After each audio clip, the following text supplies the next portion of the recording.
អ្នកលក់ស្អាតហើយធ្វើ promotion ចាក់កឲ្យទៀតអូននេះបុកល្ហុងសាល់មុនមួយចានសល់ត្រឹមតែ 8,000 រៀលទេតម្លៃពិសេសមែនតើហើយឮថាបុកល្ហុងក្តាមប្រៃមុខម្ហូបផ្សេងទៀតខ្លះមួយចានតែ 6,000 ទេសឹងតែមិនជឿហើយទំនងមែនតើជាពិសេសមានអាឈុតត្រីជោគតឹងតែមួយឈុត 20,000 ទេពុកម៉ែបងប្អូនទំនងណាគេស្រក់ទឹកមាត់ហើយអូននេះយើងបុកល្ហុងអីគេដែរថ្ងៃហ្នឹងគឺបុកត្រីសាម៉ុនបងចាឥឡូវយើងដាក់ល្ហុងចូលសិនចាមាន promotion អីខ្លះបុកល្ហុងសាម៉ុនយើងត្រីសាម៉ុនហ្នឹង promotion 16050%សល់តែ 8,000 ទេបងយ៉យម៉ានតម្លៃនេះគឺមកថតរូបមក check in មកអូមួយថ្ងៃមានតែ50ចានទេបង promotion នេះ promotion ចាក់កមួយថ្ងៃណាបើនិយាយទៅបងនេះគាត់មកមុនគឺបានមុនអានេះយើងធ្វើការរៀបត្រីសាម៉ុនហ្នឹងចានេះបងដាក់មកអូនិយាយមែនត្រីសាម៉ុននេះគឺមែនអាស្ដាងទេអាក្រាស់ទេតែបងនេះចា 8,000 តែអញ្ចឹងសម្រាប់បងប្អូននេះគាត់ចង់បាន promotion ហ្នឹងក៏ check in ឲ្យថតរូបផងណា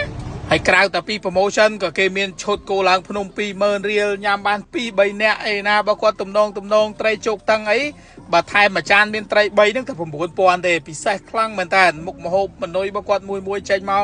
ស្រក់ទឹកមាត់មានអីគេខ្លះដែលតម្លៃ 6,000 ហ្នឹងអូយើងនៅហាងយើងមានច្រើនបងចាមានបុកល្ហុងក្តាមប្រៃ 6,000 មានខ្យងឆា 6,000 មានលាឆា 6,000 ចាប្រភេទលីហូលីអីហ្នឹងគឺ 6,000 ទាំងអស់បងទីតាំងយើងនៅក្រោយសាលាធំមកសាខាទី1ហើយនឹងសាខាទី2នៅក្រោយតមុខណាកាតែសាខាទី3ហ្នឹងនៅវិញស្រេងសាខាធំមកយើងបើកពីម៉ោង 2 ថ្ងៃទៅបងចាហើយសាខាណាកាយើងបើកពីម៉ោង 6 ល្ងាចដល់ម៉ោង 3 ភ្លឺហ្មងម៉ោង 3 ភ្លឺចាហ្នឹងហើយមើលដាច់យប់អីទៅបានចាហ្នឹងហើយនិយាយទៅគ្រឿងខ្លែមគ្រឿងអីនៅក្នុងវាអំបោសអំបោយមានទាំងអស់ហ្មងណាអញ្ចឹងសម្រាប់ fan បុកល្ហុងអូននេះកុំភ្លេចតសាបុកល្ហុងក៏ដូចជាប្រភេទគោឡើងភ្នំមនុយពិសេសសម្រាប់នៅហាងរបស់គាត់គឺមានសាខានៅសធរមុខសាខានៅវែងស្រេងសាខានៅ Naga ដូចតែគាត់រៀបរាប់ចឹងសាខានៅសធរមុខដែលខ្ញុំកំពុងតែថតនេះបរិយាកាសបែប outdoor អីចឹងទៅហើយបើកចាប់ពីម៉ោង 2 ថ្ងៃត្រង់រហូតដល់ម៉ោង 2 10 យប់សម្រាប់សាខាសធរមុខហើយសាខាផ្សេងគាត់បើកម៉ោងខុសគ្នាតាមនឹងតិចតួចចឹងណាចឹងសម្រាប់ពុកម៉ែបងប្អូនគេមានឈុតប្រភេទត្រីជោគតឹងនេះអូយទំនងមែនតើឈុតត្រីជោគតឹងគេមានឈុតតូចឈុតធំហើយអ្នកទាំងអស់គ្នាអាចភ្លក់រសជាតិទៅតាមចំនួនមនុស្សដែលយើងទៅចឹងណាយើងទៅជុំមិត្តភ័ក្តិចំនួនតិចអីយើងហៅតិចចឹងទៅចំនួនច្រើនហៅច្រើនសំខាន់តម្លៃរបស់គាត់ធូរសមរម្យតែអ្នកទាំងអស់គ្នាអាចសាកល្បងភ្លក់បានពីខ្ញុំទៅដោយសារខ្ញុំចូលចិត្តត្រីជោគតឹងនឹងខ្លាំងណាស់ពួកអីត្រីជោគតឹងហ្នឹងគឺពេលដែលអ្នកទាំងអស់គ្នាអាំងខ្ញុំរីកមិនអត់ឲ្យអាំងឆ្អិនខ្លាំងទេឲ្យនៅសាច់ពណ៌ក្រហមការឈូកចឹងពួកអីតែឆ្អិនខ្លាំងវាទៅជាប្រភេទត្រីហ្នឹងរៀងខ្សោះរសជាតិណាហើយសម្រាប់ទឹកជ្រលក់វិញអូដាក់មកពុកម៉ែបងប្អូនអាំងភ្លាមជោគភ្លាមមកហៅជោគតឹងជោគឲ្យវាតឹងចឹងមកនេះបើថារៀងជោគធូរហើយគឺញ៉ាំវាលេងសូវឆ្ងាញ់ហើយជោគឲ្យតឹងចឹងមកអូយស្រក់ទាំងមាត់ពុកម៉ែបងប្អូនទំនងណាស់នេះមកជោគមកហុយតិចចឹងមកសាច់វាឡើងពណ៌កាឈូកចឹងណាដាក់ចូលមួយម៉ាត់មកជាតិណាសម្រាប់ប្រភេទមនុយត្រីជោគតឹងតែ 9,000 ទេជាពិសេសគ្រឿងសមុទ្រអីមនុយអីផ្សេងគឺគាត់កំងមកពីខាងខេត្តកំពតដោយសារគាត់មានផ្ទះស្នាក់ផ្ទះលំហែអីនៅមាត់ព្រែកជួរមាត់ព្រែកចឹងគាត់ស្គាល់ទិញតាម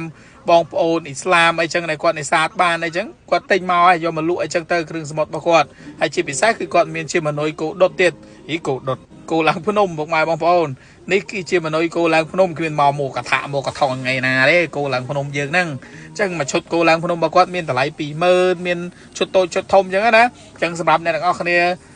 ត្រូវនឹងតម្លៃមួយណាយើងហៅតម្លៃហ្នឹងទៅឈុតធំខ្ញុំកាន់បើអញ្ចឹងឈុតធំមានអាឈុតតូចគេរបស់គេផ្សេងទៀតអញ្ចឹងទៅអញ្ចឹងសម្រាប់ពុកម៉ែបងប្អូនតម្លៃនៅនេះគេមានអាឈុតតូចឈុតធំ 20,000 40,000 50,000 60,000ទៅតាមនឹងតាមជាក់ស្ដែងអញ្ចឹងសម្រាប់សាច់គោអីគាត់ប្រើគោខ្មែរគោអីអញ្ចឹងណាអញ្ចឹងពុកម៉ែបងប្អូនដែល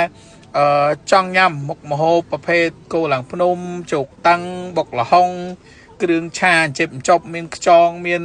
លីហូលមានស្អីផ្សេងហ្នឹងគឺគាត់នឹងហាងគាត់ហ្នឹងគឺមានហើយតម្លៃគឺគាត់មានទៅតាមនឹងតម្លៃសមរម្យហ្នឹងគឺ 6,000 ហ្នឹងគឺគាត់លក់ដើម្បីថាពុកម៉ែបងប្អូនខ្លះគាត់ចង់ញ៉ាំបន្តិចតាមមុខម្ហូបច្រើនមុខអីចឹងណាពូធម្មតាទេនៅភ្នំពេញលើ 60,000 6,000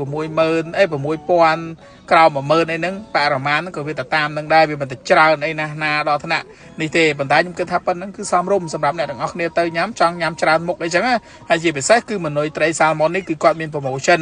រយៈពេល 8 ថ្ងៃពុកម៉ែបងប្អូនបើគិតទៅគឺចាប់ពីថ្ងៃទី18នេះរហូតដល់ថ្ងៃទី20ជាងចាំខ្ញុំដាក់ព័ត៌មានលម្អិតជូននៅក្រោម comment ចឹងណាហើយគាត់មានអាបុកល្ហុងក្តាមប្រៃ 6,000 របស់គាត់នេះអូទំនងរបស់គាត់អញ្ចឹងសម្រាប់អ្នកទាំងអស់គ្នាដែលជា fan ជាម៉ួយរបស់អូននេះអាចទៅសាកគាត់បានបាយ